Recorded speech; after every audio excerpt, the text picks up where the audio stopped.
Sutro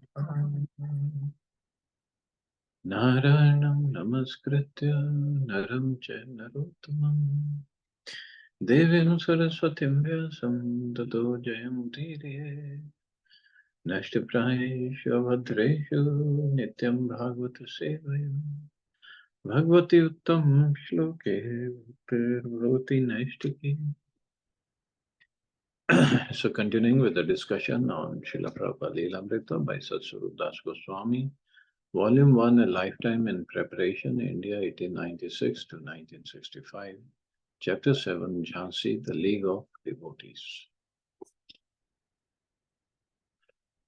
So, Prabhupada needed money to purchase that building in Jhansi. So he went back to Allahabad, Calcutta, to see his business. So he visited his family and the same old scene occurred. Local friends came to visit and Abhay began preaching, giving Bhagavad Gita classes, just as he had been doing in Jhansi. Meanwhile, his wife and the rest of the family would take tea in a separate room. Srila Prabhupada said, I wanted as much as possible to get her to work with me in spreading Krishna consciousness, to get her help. But she was very determined. She wouldn't help in spreading Krishna consciousness. So finally, after many years, I could understand she would not be any assistance to me. She was very attached to drinking tea. I was always telling her not to drink tea because I wanted to have a nice Vaishnava family. So although I was repeatedly telling her, this time I finally said, you have to choose between me or tea. Either the tea goes or I go. In this way, I was even criticizing my own family. But because they were thinking I was a husband or father, they couldn't take my instruction seriously. So she replied, give up tea drinking or give up my husband. Well, I have to give up my husband then. Of course, she thought I was joking. One day, Radharani made a great mistake. There was a system of barter in which a customer would place on a scale an object or a shopkeeper considered valuable, and the shopkeeper would then balance it with an equal weight of merchandise. So while Abhay was out, his wife took his worshipable Bhagavatam to the market and traded it for tea biscuits. So Bhagavatam for tea biscuits. Wow. When Abhay came home and looked for the book, she told him what had happened. She hadn't taken the matter as a very serious thing. She was out of tea biscuits, but Abhay was shocked. At first he felt depressed, but then a wave of absolute resolution passed over him. His family life was finished. When he told them he was leaving, they didn't understand what he meant.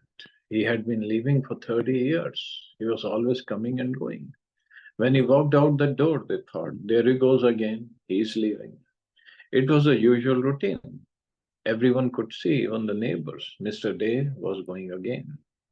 He had been at home, now he was going. He would be back again. But Abhay knew he would never come back. Srila Prabhupada said, before leaving my family, I wanted to get all my sons and daughters married, but some of them disagreed. But then the time is up. Never mind whether they are married or not. Let them see to their own business. Suppose I die immediately, who will take care of my daughter?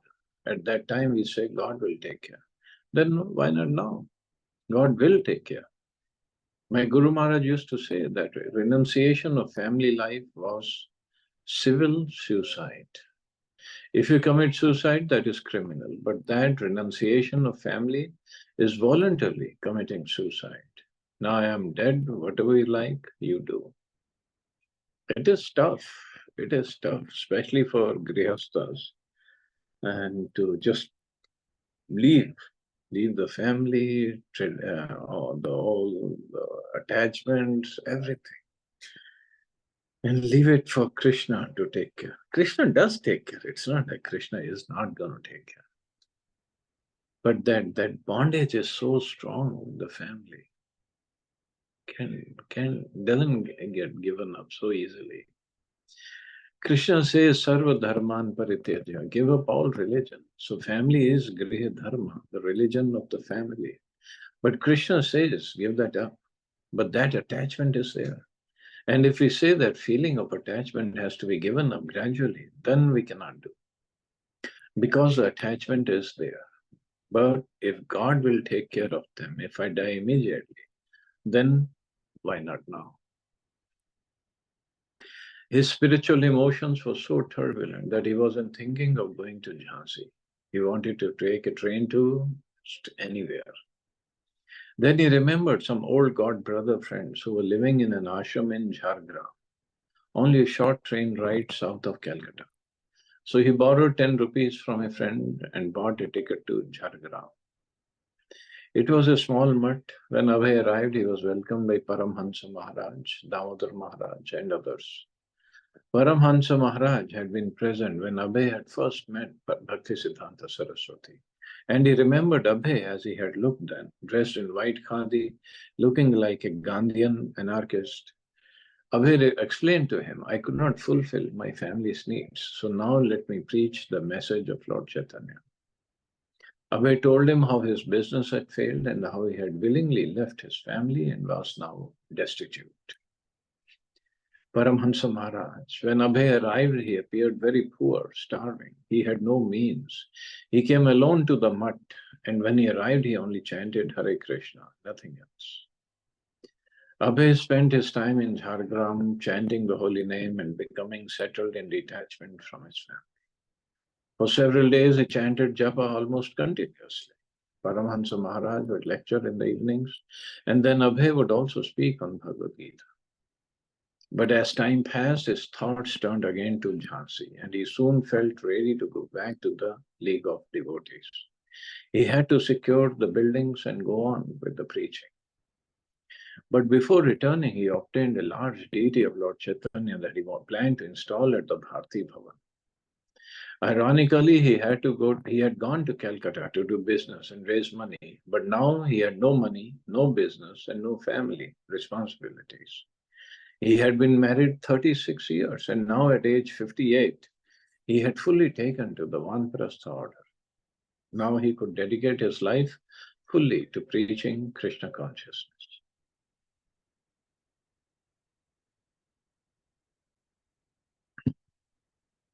See, so much of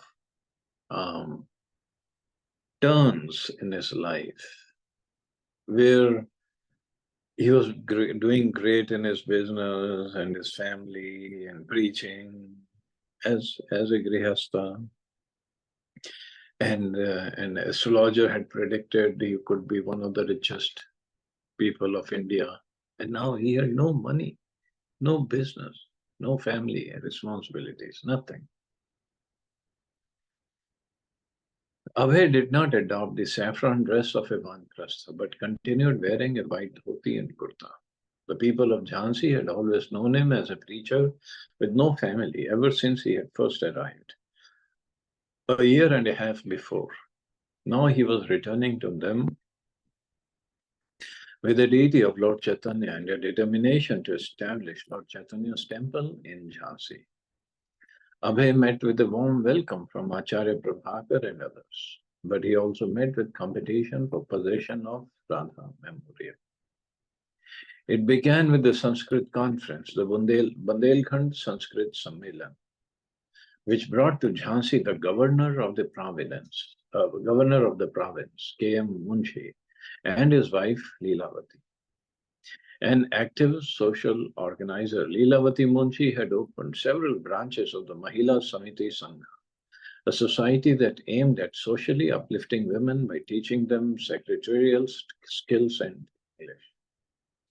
Two educated Jhansi ladies, Chandramukhi and Suryamukhi, wanted such a women's social program for Jhansi, and they took the opportunity to approach Lilamrita Munshi during her visit. She inspired them, and they began to talk about where in Jhansi they could open one of her social centers. Perhaps, suggested one of the ladies, the Bharti Bhavan could be used. Although Suryamukhi Sharma had been one of the sympathizers who had first approached Mr. Bhayal on behalf of Abhay Charande and had asked that he be given the Bharti Bhavan for his League of Devotees, she felt that the lady's cause was more important. and she knew that Abhay's ownership of the buildings was not settled. The women agreed that the buildings would be an excellent facility for Mahila Samiti Sangh branch and that their cause was more urgent than Abhay Charan's. Suryamukhi, assured of support by the governor's wife, called on A.C. Bhaktivedanta. She explained that his League of Worldwide Vaishnavas would never take shape. He was a nice person and she liked him, but she didn't think he could realize his extraordinary expectations. She suggested he vacate the Bharti Bhavan so that the governor's wife could organize a women's social center. You can go there and there, you can go here and there for the sake of building a temple, she told him. You're free to travel anywhere, but these poor women in Jhansi have nothing, so they must be given these buildings for their use. She found him adamantly opposed. No, Abhay said, find another building. Abhay argued that his work was not just for a section of people, but for all living beings. Suryamukhi left frustrated. Abhay was surprised that a member of the League of Devotees was now working against him, and the maneuver was being backed by governor's wife. So that was the problem. Governor's wife was there. Mrs. Munshi could work at much more influential level, but without having to confront Abhay directly and without his even knowing what she was doing. After she talked with Mr. Bhayal, word got around that Mr. Bhayal had been pressured to persuade Abhay Charan to relinquish his claim on the Bharti Bhavan. Mr. Bhayal owned a cinema house in Jhansi, and there was talk that he could have a lot of difficulty with the operator's license unless Abhay Charan vacated the Radha Memorial. So always some strings are pulled here and there. In December 1954, Mrs. Munshi wrote Abhay in reference to his failure to raise the 5,000 rupees. Dear Bhaktivedanta ji, she wrote, you wanted to organize there, but you could not. But I have got this institution, Mahila Samiti. Why not give it to me? Abhay was of a mind to resist. He had loyal friends who had advised him that even though he was opposed by the governor's family, he had a good case that would stand up well in court. India's tradition of respect for religious buildings was on his side. Abhay replied to Mrs. Munshi, introducing himself as the founder of the League of Devotees. He explained the goal of the League, enclosed a copy of his prospectus, and presented many statements by prominent people. Dr. Rajendra Prasad, Shri Sita Ram, Raja Mahendra Pratap, even her husband, Shri K.M. Munshi, praising the wonderful work of the League of Devotees. He also mentioned that the president of the League had recently received a 100 rupee donation in Mathura from His Excellency, the Governor, Mr. Munshi himself. Abhay said that although work had been going on slowly but peacefully in Jhansi, his mind had now been bothered by Mrs. Munshi's negotiations. He requested her not to pressure anyone about his occupying the Bharti Bhavan, though he admitted, if you or any of your agents do try, the pressure will be more weightful. I'm a non-entity in that comparison. Abhay hoped that by his presenting the details of his league, she would understand that this was a better cause than the Mahila Samiti. He quoted the first 3 verses of 4th chapter of Bhagavad Gita, wherein Lord Krishna describes how the ancient science of Bhakti Yoga is received through parampara, the order of succession from one teacher to the next, and how kings are responsible for seeing that Krishna consciousness spreads for everyone's benefit. He also argued that since, according to Bhagavad Gita, only a few amongst thousands and thousands of men endeavor for self-realization, and since the League of Devotees engaged its members in self-realization, he was providing an important and rare service. He offered to meet with Mrs. Munshi along with some 15 sannyasis from the area and suggested that she work cooperatively with them and understand the importance of the League. The League of Devotees was benefiting all classes. As Shri Krishna had said in Bhagavad Gita, even one of a low birth can attain the shelter of the Supreme Lord. But the Mahila Samiti, Abhay pointed out, was based on worldly conception of caste, creed, color, and sex, Therefore, it could not be as important as a cause. I will close by requesting Mrs. Munshi not to try to occupy Radha Memorial, which has already been used for a noble and well-appreciated cause. He signed A.C. Bhaktivedanta Swami, Bhaktivedanta, founder and secretary, League of Devotees. Aware that he was involved in an intrigue, Abhay organized his thoughts and set down on paper a short history outlining important events surrounding his possession of the Bharti Bhavan. So short history was, I came to Jhansi sometime in October 1952. I delivered some lectures at Gita Mandir on Gandhi Jayanti Day 1952. Made acquaintance with Prabhakar Shastri, my idea of League of Devotees implemented. He took me to Reva Shankar for Bharti Bhavan. Shri Reva Shankar agreed to hand over the Bharti Bhavan to League of Devotees, and he agreed to become a member of it in the presence of Prabhakar, Mitraji, and myself. I write letters from Allahabad to confirm. He confirmed my letter on 10 December 52. Prabhakar intimated the desire of Reva Shankar on 1st January 53. I got the document needed for League of Devotees and came to Jhansi for signature of the members. Reva Shankar signed and agreed to become an executive member.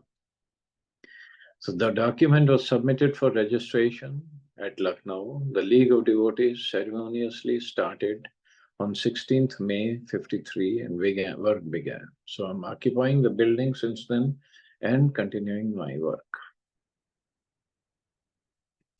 Abhay went on to enumerate more than 30 points, including news publicity and congratulations he had received. He listed the story of how he came here, sacrificing my business and family. I received a telegram from Allahabad constructing the news of burglary by breaking lock. I could not attend the business for work here, and it was closed subsequently at a loss of rupees 7,000. Abhay thought of turning to some of his sannyasi god brothers for help. If he or they could purchase the buildings, his competitors would be silenced. He thought it worthwhile to interest his god brothers in purchasing the buildings as an adjunct to their own missions. Vrindavan was not far away, a 4-hour train ride to Mathura and then a short Tanga ride. He had gone there on pilgrimage in October of 1953 and had even looked at an available room in a temple near Keshi Ghat, with the idea of staying there someday. He had also traveled there several other times since he had begun residing in Jhansi. This time he went to Imlitala temple to see his god brother Bhakti Sarang Goswami and asked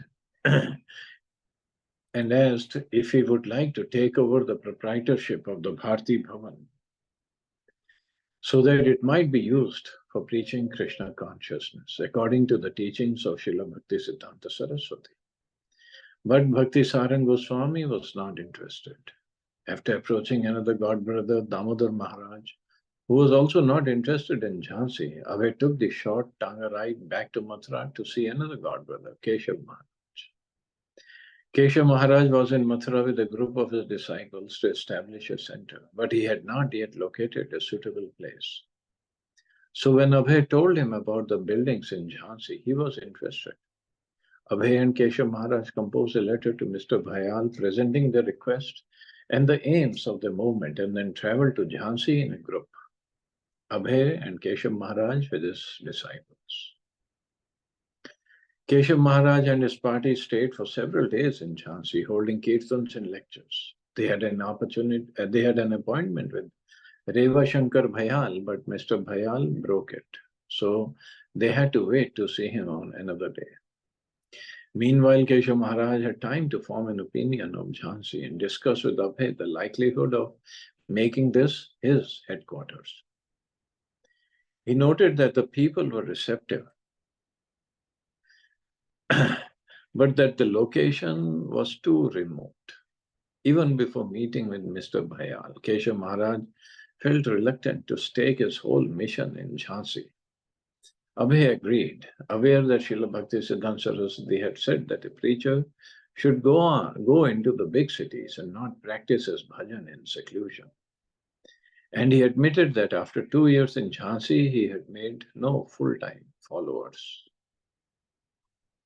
So when they finally met with Mr. Bhayal failed to present clear terms for purchasing the property. He said they were eligible to buy it, but he made their use of the buildings conditional. He wanted to have a say in the nature of the programs they would hold. Abhay knew that this was just a further sign of shady dealings, and he suspected that Mr. Bhayal was under mounting pressure to give the buildings over to Mahila Samiti. Keshav Maharaj, having lost all interest, decided to go back to Mathura and he invited Abhay to join him. But Abhay remained. Mr. Bhayal wanted him out and even returned Abhay's deposit of 210 rupees, claiming that Abhay now had no justification for residing at Bharti Bhavan. Abhay noted down the latest events in his short history. That he has given me a check of rupees 210 in lieu of my deposit money with him, but he has no money in the bank. The bank has returned it with the remark. So even the check bounced. The money which was given to him was misappropriated by him for his own purpose, and now he has given a false check with an arrangement with the bank. It is plain cheating to me from the beginning to the end. I must be compensated for all the money before I can leave the buildings. But he saw it as an inscrutable will of Krishna. Events and opinions were turning him against conducting a mission in Jhansi. It no longer seemed auspicious. See, all kinds of shady dealings go on. Srila Prabhupada, I wanted to start from there. It was a nice big house. It was not given to me rightly, but I was using. So somehow or other, she got imagination that this house was very nice. She was the governor's wife. Through collector and through government officials, she made pressure. So of course, there were many lawyer friends. They advised me, do not give up. But I thought, who's going to litigate? I thought that I have left my home and now should I take up litigation? No, I don't want this house. Abhay remembered how the Gaudiya Math preachers had expended their energy for years in the courts. Having terminated his long entanglement with family and business, he had no taste for a legal fight. He could have fought, but he remembered what Keshav Maharaj had said about Jhansi's being out of the way. Of course, the whole thing had just sprung up here. Otherwise, Abhay would never have chosen to establish his worldwide league in such an obscure place. The educated young men and women wished him well, just as they had good wishes for the Ladies' League, the Theosophy Society, the Arya Samaj, and many other causes. But their good intentions were certainly short of pure surrender and devotion. Even his one disciple could offer him only part-time help, but these considerations had not been sufficient to force him out. The real thing was that he was being driven out. Srila Prabhupada said, if I did not leave, nobody could drive me. This was a fact. But I thought, who is going to litigate these things? It's a governor's wife, and she is pressing through collector. The manager who's in charge, he had some cinema house, so they had to renew the license. And the collector pressed him that unless you arrange for this house, we are not going to renew your license. I thought, unnecessarily, this man will be in trouble. I'll have to pay many rupees, but she's the governor's wife. He decided to leave. He told his friends to carry on the League of Devotees in his absence. They were sad to see him go. And yet even some of his friends openly praised the work of the Ladies' Society and were glad to see it come. They had not been able to help him financially, although they knew he had been unable to purchase the buildings on his own. His close followers were more affected, but he assured them their relationship would continue. He would write letters to them, Acharya Prabhakar, Radhilal Malik, Mr. Mitra, Dr. Shastri, and he gave them instructions on what they should do, especially Acharya Prabhakar.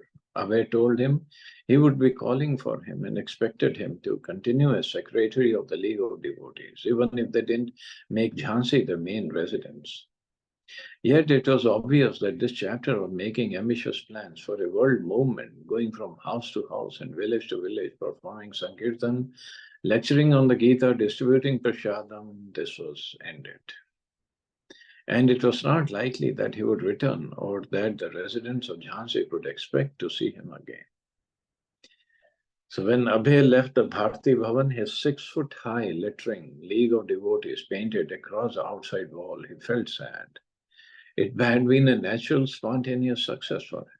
The young, educated people of Jhansi had looked up to him from the start, and had he not been there, not been for the intrigue, he would have never left. But he felt he had no real choice. He had come as a family man on business and was living as a homeless vanaprastha, forced to take shelter of Krishna. His plans were uncertain, but his desire was strong and his health good. So he moved on to Mathura, carrying him with him the deity of Lord Chaitanya. So thus ends the 7th chapter. So we'll start chapter 8 tomorrow. We'll stop here. See anybody has any questions or comments?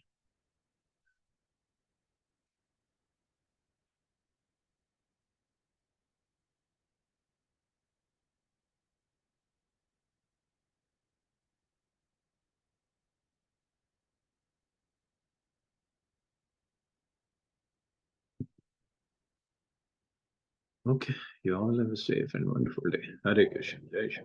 Hare Krishna.